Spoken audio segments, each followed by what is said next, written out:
अस्सलाम वालेकुम नाज़रीन, मैं हूं आपका होस्ट अब्दुल रहमान। आज हम बात करें कुछ इंपॉर्टेंट टॉपिक्स के ऊपर। सबसे पहले जो मुस्लिम लीग नून है उन्होंने एक मुश्तरका लामिया जारी किया है MQM पाकिस्तान के साथ। आज मुस्लिम लीग नून का एक वफद MQM पाकिस्तान के वफद से मुलाकात हुई उनकी, और उन्होंने तय पाया कि जो जनरल इलेक्शन है 2024 का, वो ये दोनों पार्टीज जो हैं वो मुश्तरका तौर पर कंटेस्ट करेंगी। जो MQM का वफद था उसमें खालिद मकबूल सिद्दीकी साहब, मुस्तफ़ा कमाल साहब, फ़ारूक सत्तार साहब शामिल थे, और जो मुस्लिम लीग नून का वफद था उसमें मरियम नवाज, मियाँ शहबाज शरीफ, मियाँ नवाज शरीफ, राना सनाउल्लाह, यास सादिक, ख्वाजा साद रफीक और दीगर रहनुमा शामिल थे। जब ये मीटिंग खत्म हुई तो एक मुश्तरका अलामिया जारी किया गया कि अब इन दोनों पार्टीज का इत्तेहाद है और जो 2024 का इलेक्शन है वो ये दोनों पार्टीज इकट्ठे मिलकर लड़ेंगे। ये एक बहुत नेचुरल चीज है, बहुत आम सी बात है कि इलेक्शन से पहले जब पार्टीज को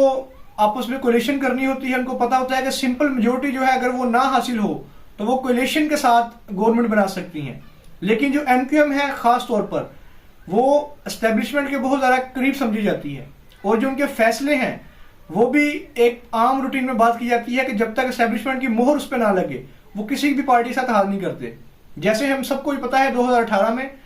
इमरान खान साहब की जब गवर्नमेंट बनी थी तब MQM पाकिस्तान भी उस कोएलिशन गवर्नमेंट में शामिल थी PTI के साथ, और जब 2023 में वोट ऑफ नो कॉन्फिडेंस हुआ तो MQM ही वो जमात थी जब वो PDM के साथ चली गई, तो जो इमरान खान साहब की गवर्नमेंट थी वो खत्म हो गई। तो आज ये इंपॉर्टेंट डेवलपमेंट थी, और अब उनमें कुछ नुकात तय पाए हैं कि जो सिंध में कुछ इश्यूज हैं, कराची के जो इश्यूज हैं, वो 10 दिन का टाइम दिया गया है, कमेटी बना दी गई है कि जब वो लोग दोबारा मीटिंग में बैठेंगे तो वो चीजें डिस्कस करेंगे और जो उनके जो TORs तय करेंगे कि ये जो कोलिशन है ये किस तरह से चलेगी। अब बात करते हैं जो इमरान खान साहब के वकील हैं शेर अफजल मरवत साहब, जो लंदन से वापस आए हैं। उन्होंने मीडिया में बात करते हुए बताया कि जब वो लंदन में गए थे तो उधर उनकी कुछ इंपॉर्टेंट मीटिंग्स हुई, और जो उधर PTI के जो कारकुन हैं लंदन में उनसे 2-3 जगह पे उन्होंने मुश्तरका इज्तिमा किए, और उन्होंने कहा कि इमरान खान साहब कुछ अहम जो थे जो उनकी डायरेक्शंस थी वो उन्होंने उसको आगाह किया, और उन्होंने ओवरसीज पाकिस्तानी से रिक्वेस्ट की कि जब जनरल इलेक्शन है उससे पहले वो पाकिस्तान में तशरीफ लाएं ताकि इधर वो वोट कंटेस्ट करें, और वो जिसके भी हक में वोट देना चाहिए उनका बुनियादी हक है। अब बात करते हैं फवाद चौधरी साहब की गिरफ्तारी की। फवाद चौधरी साहब हम सबको पता है कि वो उन चंद कारकुनों में शामिल हैं जो PTI को खैराबाद कह दिया था 9 मई के वाकयात के बाद। अब उनको उठाया गया है कल का। गिरफ्तारी जो हमारी पिछली वीडियो थी हमने उसमें एक्सप्लेन किया था कि फवाद चौधरी साहब को किधर से गिरफ्तार किया गया है और उसके पीछे जो वजूहात थी। आज जो उनकी अहलिया थी उन्होंने बात की जो जिस केस में उनको पकड़ा गया है। जब सहाफी ने उनसे सवाल किया कि बात यह हो रही है कि वो इस्तेहकाम पाकिस्तान पार्टी जो थी उसमें सही तरह से शमूलियत इख्तियार नहीं की, इस वजह से उनको गिरफ्तार किया गया है। तो जो उनकी अहलिया थी उन्होंने कहा कि वो अभी सिर्फ उस केस पे स्पेसिफिक तौर पे बात करेंगे, और जो फवाद चौधरी साहब है वो खुद बताएंगे कि वो किस पार्टी में शामिल होना चाहते हैं। लेकिन आम जो है वो यही तासुर दिया जा रहा है कि फवाद चौधरी साहब को गिरफ्तार सिर्फ इसलिए किया गया है कि वो इस्तेहकाम पार्टी में जब उन्होंने शमूलियत इख्तियार की थी उसके बाद उन्होंने मीडिया में बयान जारी करवाए, इनडायरेक्टली जारी करवाए लोगों के जरिए कि वो अब उस पार्टी का हिस्सा नहीं रहे। तो वो कह रहे हैं, लोग भी सवाल कर रहे हैं, और आम जो बात चल रही है और PTI की तरफ से भी जो बात चल रही है, जो उनके स्पोक्स पर्सन है शुएब शाहीन साहब, उन्होंने भी एक मीडिया टॉक करते हुए कहा कि फवाद चौधरी साहब को गिरफ्तार इसलिए किया गया है ताकि उनको मजबूत किया जाए, उनको तरीके से बताया जाए कि आप इस्तेहकाम पार्टी में अब जाएंगे।